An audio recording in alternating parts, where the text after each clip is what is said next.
पढ़ेंगे 1 से 30 तक के तत्वों का इलेक्ट्रॉनिक विन्यास, उनकी संयोजकता और भारी कोश में इलेक्ट्रॉन की संख्या। सबसे पहले हम पढ़ेंगे परमाणु क्रमांक, अर्थात जो तत्व आवर्त सारणी में जितने नंबर पर होता है वह उसकी परमाणु क्रमांक अर्थात परमाणु संख्या कहलाती है। जैसे नंबर 1 पर है हाइड्रोजन, क्या ना इसका नाम हो गया हाइड्रोजन। हाइड्रोजन का प्रतीक H होता है। दूसरे नंबर पर होता है हीलियम, इसका प्रतीक He होता है। तीसरे नंबर पर लिथियम Li, इसे लिथियम कहते हैं। चौथे नंबर पर बेरिलियम होता है Be,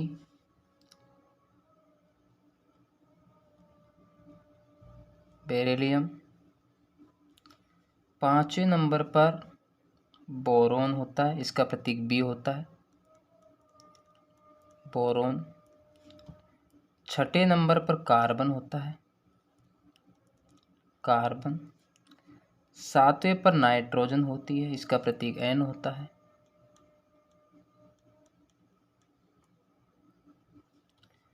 आठवें नंबर पर ऑक्सीजन होती है, ऑक्सीजन। नवें नंबर पर फ्लोरीन होती है।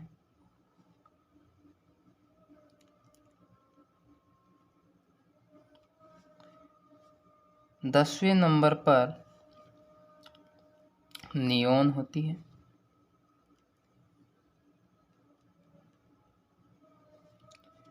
11वें नंबर पर सोडियम।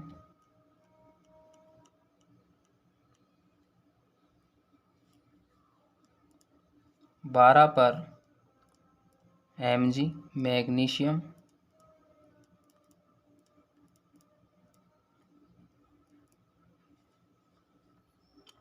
13 पर Al एल्युमिनियम।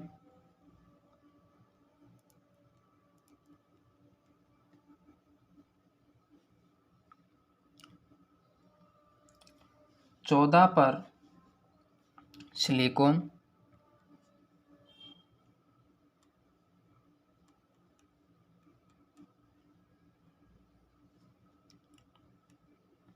15 पर फास्फोरस।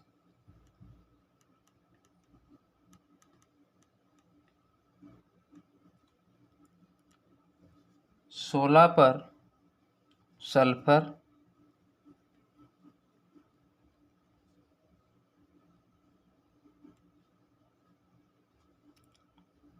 17 पर क्लोरीन।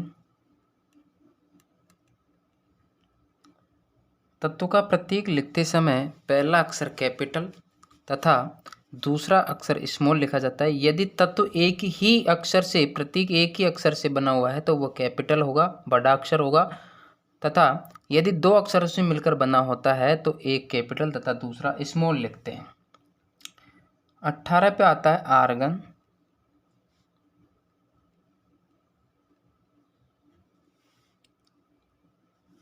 19 पर आता है पोटेशियम।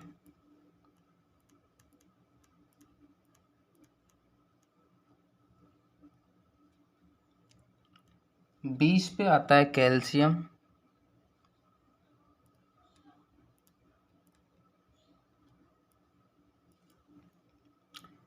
21 पे आता है स्केडियम।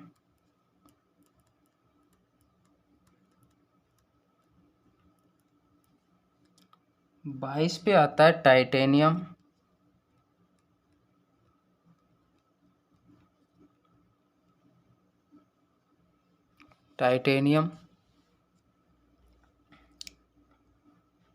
23 पे आता है वेनेडियम।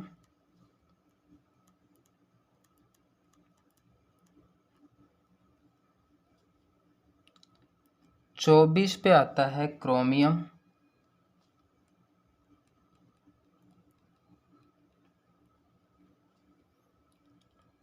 25 पे आता है मैग्नीज।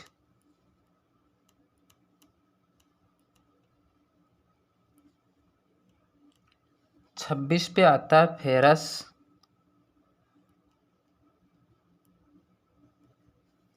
27 पे आता है कोबाल्ट,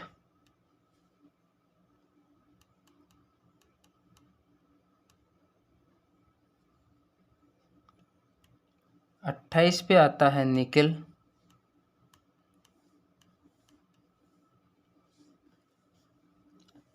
29 पे आता है कॉपर,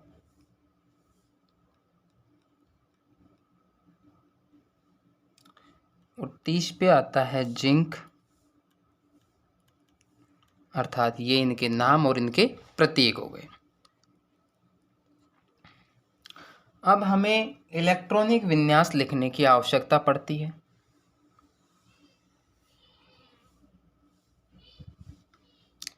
इलेक्ट्रॉनिक विन्यास लिखने के लिए हमें पता होना चाहिए कि जो तत्व जितने नंबर पर होता है उसमें इलेक्ट्रॉनों की संख्या उतनी ही होती है। अर्थात जो तत्व जितने परमाणु क्रमांक पर है उसमें उतने ही इलेक्ट्रॉन होते हैं। जैसे कि हाइड्रोजन पहले नंबर पर है तो उसमें इलेक्ट्रॉनों की संख्या 1 है, हीलियम दूसरे पर है तो 2, लिथियम तीसरे पर है तो 3। इस प्रकार ये हमें क्रम वाइज याद करने होते हैं और याद करने के पश्चात हम इनके इलेक्ट्रॉनिक विन्यास लिख सकते हैं।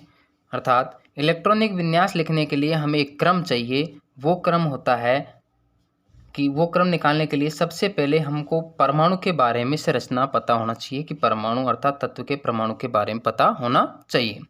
ये एक मान लीजिए ये परमाणु है और परमाणु के चारों ओर विभिन्न कक्षाएं होती है, क्योंकि परमाणु के चारों ओर कक्षाओं में इलेक्ट्रॉन चक्कर लगाते हैं। इलेक्ट्रॉन विभिन्न कक्षाओं में निश्चित मात्रा में इलेक्ट्रॉन चक्कर लगाते हैं। परमाणु के नाभिक में प्रोटॉन और न्यूट्रॉन पाया जाता है। प्रोटॉन पर धनावेश होता है तथा न्यूट्रॉन उदासीन होते हैं और इलेक्ट्रॉनों पर ऋणावेश पाया जाता है। अर्थात परमाणु की इन कक्षाओं को हम परमाणु की K, L और M, N से दर्शाएं, जिन्हें 1, 2, 3 या 4 कहें, तो परमाणु की किसी भी कक्षा में अधिकतम इलेक्ट्रॉनों की संख्या ज्ञात करने का सूत्र होता है 2n²। अर्थात परमाणु की जो कक्षा होती है उनमें निश्चित संख्या में इलेक्ट्रॉन चक्कर लगाते हैं। अर्थात उससे ज़्यादा संख्या नहीं हो सकती, कम तो हो सकते हैं लेकिन ज़्यादा नहीं हो सकती। जैसे परमाणु की K कक्षा में, मान लीजिए किसी परमाणु की K कक्षा में अधिकतम इलेक्ट्रॉनों की संख्या ज्ञात करने के लिए हम 2n² का उपयोग करते हैं। तो 2n बराबर होता है n बराबर परमाणु की कक्षा। कौन से नंबर की कक्षा है? तो K बराबर, जैसे K LMN को 1, 2, 3, 4 कहें तो K बराबर 1 माने तो 2 गुणा 1 का स्क्वायर बराबर 2 गुणा 1 गुणा 1 बराबर 2 होते हैं। अर्थात परमाणु की K कक्षा में अधिकतम इलेक्ट्रॉनों की संख्या 2 हो सकती है, इनसे ज़्यादा नहीं हो सकती है। अब L कक्षा में तो 2 गुणा n का स्क्वायर से ज्ञात करें तो 2 गुणा 2 का स्क्वायर, क्योंकि परमाणु की L कक्षा दूसरे नंबर पर आती है। तो इसमें इलेक्ट्रॉनों की अधिकतम संख्या ज्ञात करने के लिए कि अधिकतम कितने इलेक्ट्रॉन हो सकते हैं, तो 2 गुणा 2 बराबर कितने हो जाते हैं? 8। अर्थात 8 इलेक्ट्रॉन से ज़्यादा नहीं हो सकते। इसी प्रकार M कक्षा में 2n² से तो 2 गुणा 3 का स्क्वायर करेंगे, क्योंकि m बराबर 3 तीसरे नंबर पर होती है। तो 2 गुणा 3 करेंगे तो कितने हो जाए? 3 3 9 9 दूनी 18 इलेक्ट्रॉन हो जाते हैं। अर्थात इनसे ज़्यादा इलेक्ट्रॉन नहीं हो सकते। n कक्षा में इसी प्रकार 2n² से ज्ञात करते हैं तो 2 गुणा 4 का स्क्वायर करेंगे तो 2 गुणा 4 करने पर 4 चौको 16, 16 दूना 32। अगर इसी प्रकार और भी अगर अगली कक्षा हो तो परमाणु जितना बड़ा होता है उसकी उतनी ही कक्षाएं होती है, अर्थात उसमें इलेक्ट्रॉनों की संख्या अधिक होती है। तो 2n² से ज्ञात करते हैं तो 2 गुणा 5 का स्क्वायर करेंगे तो 2 गुणा 5 बराबर 25 दूना 50 इलेक्ट्रॉन होंगे। इसी प्रकार अगर और भी हों तो वो इस प्रकार से हम अधिकतम इलेक्ट्रॉनों की संख्या ज्ञात कर सकते हैं। अब परमाणु की अधिकतम इलेक्ट्रॉनों की संख्या ज्ञात करने के लिए हमने 2n² का उपयोग किया था। अब परमाणु में इलेक्ट्रॉन वितरण जो होता है वो s